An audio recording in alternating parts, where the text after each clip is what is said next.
I almost didn't post this. I've talked about the lying detective, Detective Matthew J. Lewis from the Layton Police Department. But now we're going to talk about the woman who could have stopped the charade from happening. We are taught to trust the system. We expect prosecutors to be relentless seekers of the truth. Instead, what we got was a masterclass in creative writing. This is the story of Prosecutor Tamara Sherilyn Basquez, aka Sherilyn DeDecker, who is living in Kaysville, Utah, and how a man's life was almost completely destroyed, just so the state could try and fail to put a shiny new notch on their belt. Now she goes by a few different names: Sherilyn DeDecker, Tamara Sherilyn Basquez, and a few others it seems. It took me a few months to go through all the layers and uncover everything. In her opening statement, Basquez presented a deeply emotional narrative to the jury. She just conveniently forgot one tiny insignificant detail.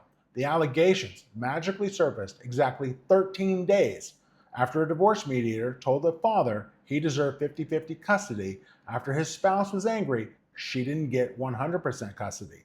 I guess the state, or Tamara Basquez or Tamara DeDecker, thought that was just a fun coincidence, like winning the lottery if the prize was 407 days in a cage. Basquez DeDecker didn't even bother to bring up that I was already going through a divorce. My lawyers had to do that. By hiding that timeline, she deliberately hid the motive.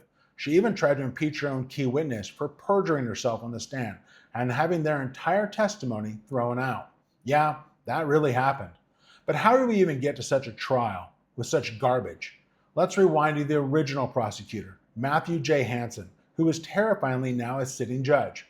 When I refused to be bullied into taking a plea deal for something I didn't do, Hansen threw a legal temper tantrum.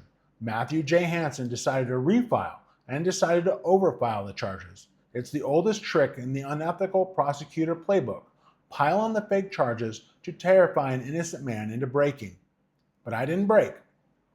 So Hansen passes this overstuffed, fabricated grenade over to Tamara Basquez DeDecker.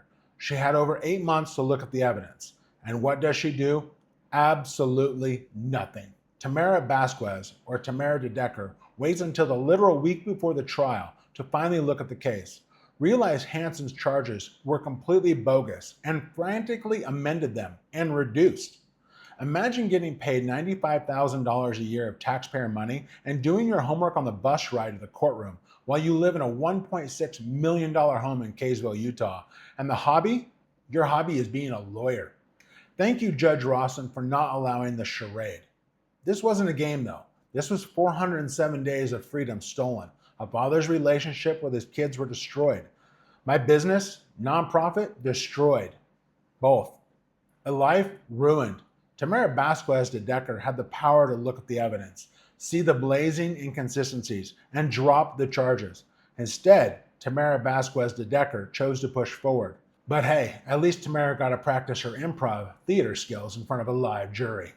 Despite the relentless efforts to railroad an innocent man, me, the truth could not be silenced. Judge Rawson was fair and balanced. Even when the state's leading witness committed perjury and tried to have that witness retestify or even throw out the testimony, Judge Rawson said no. Motion denied. Tamara, who used to work in California, kept telling the judge, "This is how we did it in California." Well, this is Utah. And since you have been in Utah for at least 4 years, you might want to drop that charade of California and how you did it there. I asked my lawyers about throwing out the testimony of the state's leading witness. They said they have never seen or heard it before. Tamara even tried to hide evidence from the jury. I will go more into that later. My lawyers were able to pull it out and showed the state's leading witness lied to the jury. When the trial ended, it didn't take days of agonizing deliberations to figure out who was lying. It took just 3 hours. 3 hours for 8 everyday people to completely dismantle a case the state had spent over a year weaponizing. When the jury spoke, their message was clear, and it was absolute. Not guilty, all counts. A full acquittal on all counts.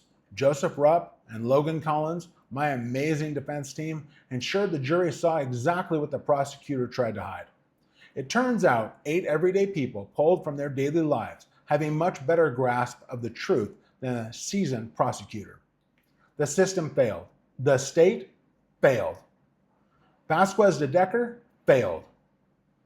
When a prosecutor is willing to omit critical content and ignore the truth just to win, they become a danger to the community, to the entire judicial process. It's time for absolute accountability. If they're going to play games with people's lives, they need to know that someone is keeping score. Tamara Basquez DeDecker needs to be fired and stripped of her law license to never practice law again since she lied to the jury. How many more cases has Tamara Sherilyn Basquez DeDecker committed prosecutorial misconduct? How many times has she lied to a jury to attempt a win in court? Prosecutorial misconduct is a broad term for when a prosecutor violates ethical, constitutional, and legal rules, which can include lying, hiding favorable evidence.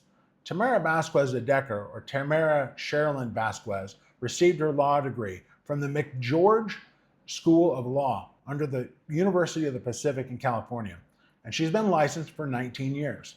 Tamara should go back to school and learn a new skill. She is definitely not the princess she makes herself out to be. She is the evil witch.